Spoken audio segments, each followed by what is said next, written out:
අනේ මාව පුච්චන්න එපා. මමත් ආසයි ඔයාලා වගේ ජීවත් වෙන්න. අලි පැටියට කතා කරන්න පුළුවන් වුණා නම් කෑ ගහලා කියයි නේද? ගචිදානෝ තේජලීරා හෙළදීපා සරසවනා දෙවිදානේ ප්‍රාණ පාගා පුච්චාලා මනුරකුසා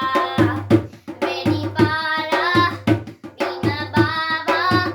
නැතුවා කරුණා ඇතුනේ මානුග ගාවා මැරුනේ මිනිසා මිනිස් වර්ගයට ඇති ජති කුල මල මට නැත ඒවා මම අයිතියත් කුලයට පාදේ ඇසබිලි උන උණ්ඩේකට එන මුදු කරදර නැ නුඹලාහට උඹලට ඕනේ උනේ මගේ ගජමුතු අමුතු විදිහේ මරණය මට හිමි අවසන් ගමන් නැමි වෛර නොකර මතු ජාතිලා දරන නැපත මේ පුංචි කාලේ මම හරි ආඩම්බරේ හිටියේ මගේ දල දෙක මුවදර කපන්නන බව දන්නව නම් පතන්න දල රත්තරන් හරි හැටියට නමනුණත් ලෝකය අඩිය තිබ්බ මම නම් හරි විදිහට හිරි හැර කරේ නෑ මම නුඹලට පාඩුවේ හිටිය හැංගිලා කැලේක ගජිදාන